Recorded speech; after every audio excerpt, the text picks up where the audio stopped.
If you're thinking about starting a cleaning business, this video is for you. It doesn't matter if you're trying to start a yard cleaning business, a house cleaning business, any service-based business.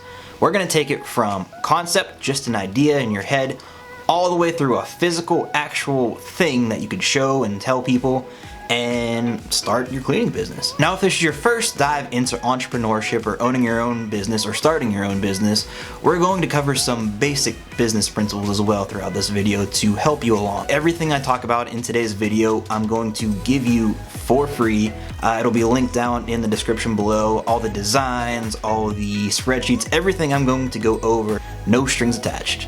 Okay, there might be one tiny little string, and all that is if you could like and subscribe, I would be most appreciative. So all that being said, let's get right into it.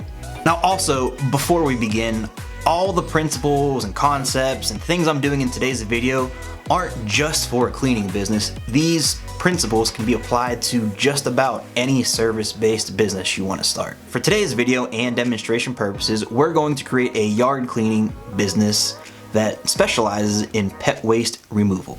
Step number one, choosing a name. Now, what I've learned in the past and just from experience, a lot of people put a lot of time into thinking of a clever, creative name, and that's cool, but if I've learned anything, don't spend too much time trying to pick the perfect name. If history has taught us anything, it's not the name that matters, but it's what you do with it. Now, that being said, we did come up with a pretty cool name for this business, and we landed on Poopsie Daisy. Get it? Poopsie Daisy, like whoopsie daisy, poopsie daisy dogs. Oh, hang on, the catchline's even better. Where your dog is number 2 is our number 1. Eh? So now we have a name, now what? Usually before I even get to the name, or as I'm mid-name creating process, I'll usually check on a domain search, whatever you're using, whether that's GoDaddy, Ionis. There's a million and one different services to check domain names, just to see if it's available. If the exact name that you chose isn't available, sometimes just adding a word before or after it, like my Poopsie Daisy or by whatever your name is, you might be able to find it. But again, don't spend too much time worrying about the perfect name and the perfect domain. Your service and your business and your reputation will serve you way better than the name itself. Another important fact, I guess, would be to make sure that name doesn't exist in your local area where you're going to be doing business. When it came time to register the actual business, you might have some issues there. So come up with a cool name, check the domain, and on to step number 2. Step number 2. Logo design. Now, before I even start, I could already hear the gurus and experts and whatever else yelling from their corner offices. Why on earth would you start with a logo? You don't even have a business plan. You don't have a financial model. You don't even know what you're charging for your service. You don't even know if people are going to buy your services. So why are you creating a logo? I get it. I really do. But hear me out. The reason step number 2 for me after creating a name is the logo is because it gives me the opportunity to visualize what I'm creating. It makes the idea real. It makes it real quicker, I guess. So for me, I take the next step as designing a logo. Whether I do it myself, whether I hire somebody from Fiverr, the options are unlimited at this point. However, I still start with the logo just to conceptualize and get the colors, and then I see the logo, I see it real, and all of a sudden I'm like, okay, this is what this company's going to do, and this is what it can do, and then it just helps me think. So for today's example, we are creating this business, so I'm going to use some really quick free resources that you can use as well, and walk you through how I would create a logo very, very quickly and very, very inexpensively, and you could probably come up with something really cool yourself. To design our logo today, we're going to start at a website called freepik.com, where you can access thousands of vectors and images for free. You do have to credit the author if you use them for free, and you do that in the footer of your website usually, or somewhere where people can see it. Or you could just purchase the premium account, which starts at around, I think it's like $15, and you can use all these without attribution, and it's a great resource and I highly recommend it. So I did some searching around terms like dogs, and I found this really cool, cute image that I think I'm going to use. I took the vector into Adobe Illustrator, and after playing with some colors and some fonts, I finally landed on something I thought was really cool, and here is my final result. So there you have it, logos designed. I did that in what, 15 minutes. For the point of this video, I think this will get the job done. Alright, so we have a name, we have a logo, now it's on to step 3, and that is how much should you charge and how do you do your financial modeling? Now, a lot of people get bogged down by this. Numbers aren't your thing, it's complicated, I'm not good with accounting, I'm not good with coming up with numbers, and that's okay, me either. But I came up with this really simple spreadsheet so that you can use this model for any other service business you're using. It's super simple, super clean, and illustrates it in the best way possible, so let's dive right into it. Now, before I even looked at the numbers, I did some quick research in the area and browsed different people offering similar services, and I came to the conclusion that people who want their yard cleaned weekly have one dog, and the average cost is about $14 a week to come clean the yard, remove the waste, and make sure everything looks pretty. So in this particular model, we're assuming that our average customer has one dog and will pay $14 per week to have their yard cleaned. That equates to $56 a month, or $672 per year per customer.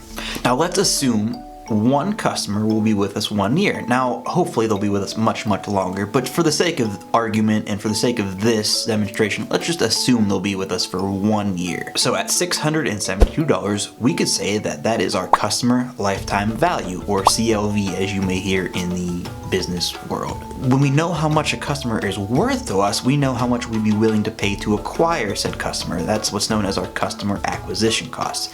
So if we can acquire a customer for less than what they're worth to us, we know that we can scale and profit. Now, at every yard you're going to clean, you're going to need supplies.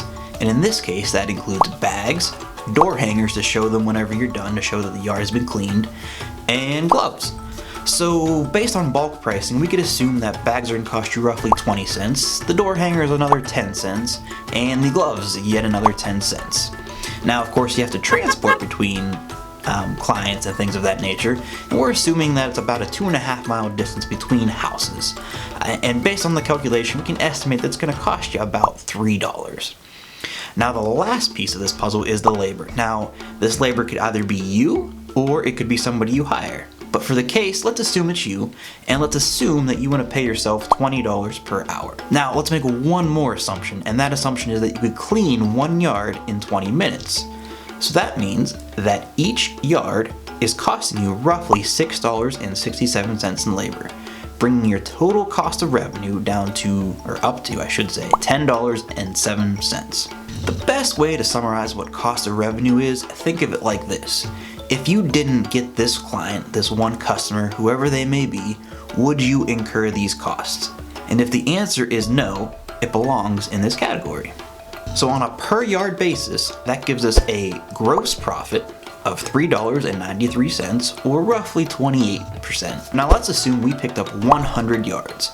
Based on our previous assumption of being able to complete a yard in 20 minutes, that means it's going to take us roughly 34 hours per week to get these 100 yards serviced, which equates to about $680 in weekly pay, or about $2,720. Now again, if this is you, that's your pay. If it's somebody you're paying, that's something you have to account for. So that's why we do these kind of projections. So after paying for supplies and paying for labor, we're left with about $1,572 in gross profit. Now, why do I say gross profit and not net? Because out of that, we have to keep in mind things like insurance and fees and the little things that we don't necessarily think of. So for today's example, let's just assume that those fees and the insurance, to general liability insurance, generally isn't too expensive, especially for something like this. Let's just assume it's another $150 per month. That leaves you with a net profit of roughly 25%, or $1,422. Now, on top of paying yourself, that's not too shabby for just picking up poop. Keep in mind, this is also assuming you're only getting 100 yards. Now, depending on where you live and what size city you have, this can exponentially grow. This same model would apply for things like a cleaning business where you're cleaning offices. You still have supplies, you still have labor, you still have transportation. So hopefully that gave you a little clarity on how to financially model a new business, in this case a cleaning business. And this is super simplified, but that's all it takes in the beginning. You just need to know the general numbers so you can get a baseline, and you'll see as the business grows and develops what's costing what. These are the best guessed estimates, but Sometimes you're right, sometimes you're pretty close, sometimes you're spot on, but you won't know until you actually start doing. So we've picked a name, we designed a logo, we modeled the business, got all our financials in line. Now it's time for step 4, and that is to build a landing page. Now, what is the purpose of your landing page? The point of the landing page is to show people what you do and attract them to purchase. Now, a landing page at this point, we're not going to be able to have people to purchase right from the website, but what we want is somebody to give us their contact info so we can reach back out to them and schedule a follow-up. Maybe we have to look at the property and see what it's going to cost. Whatever the case may be, we want to get them to give us their contact info. Now to start, I'm going to build a wireframe in Adobe XD. And the reason is so that you guys can download the design and either take it and build it yourself, as I'll demonstrate how to do later, or send it to a designer to do for you. It'll just give you a really big head start onto where you need to be going. So all that being said, let's get into it.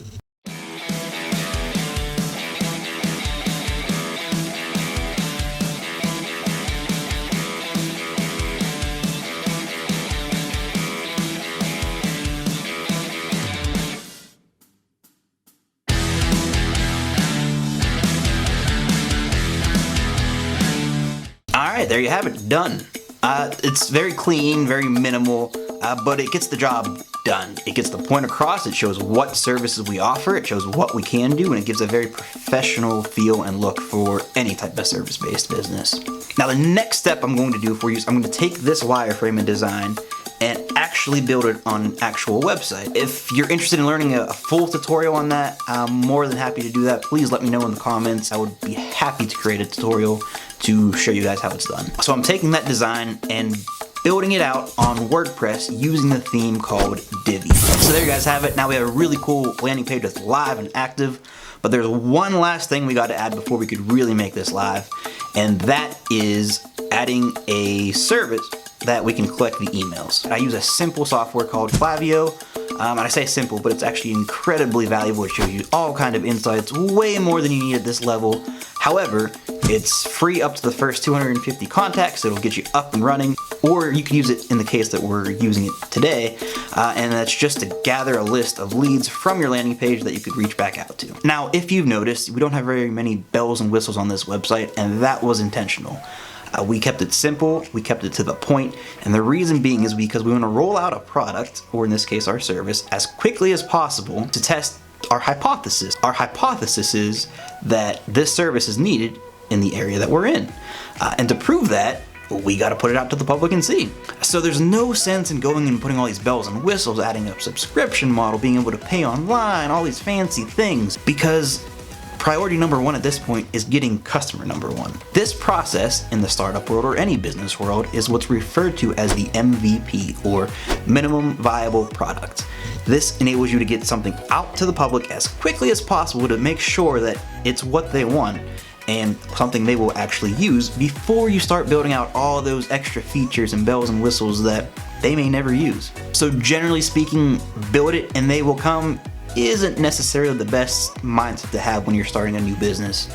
You rather know that they're gonna come before you start spending money to build something. And now for the final and arguably best part, step number 5, getting your first customer. So to take this an extra step further, I went ahead and created a business page and a ad account and create a few ads. You can see them here and here. I'll also link the screenshots of those below so you could use them and analyze them and see if you could use them in your own area. I went ahead and created an ad campaign on Facebook targeting people in my area that potentially could be customers. And here are my results. You can see here I spent about $87 and you can see what my results were. And what this is not taking into account is the leads I got from the traffic ads, and it boiled down to about a $7 customer acquisition cost in this case. So real quickly, customer acquisition cost is super important when you're starting your business, just because it proves or disproves whether you could be financially profitable in the future. So in the case, as you saw in our financial model above, if I believe that my average customer is going to be at least a yearly customer of mine, that acquiring that customer for $7 is incredibly profitable. I could actually probably acquire customers for more, so I would be willing to spend more in advertising to get more people, even if it did cost me a little bit more upfront, because I know that I'll eventually get that back. So please like this video and subscribe to this channel, and leave a comment and tell me what you like, what you didn't like, what you want to see. I love to read them, and I'd be happy to do it. And I'll see you guys soon.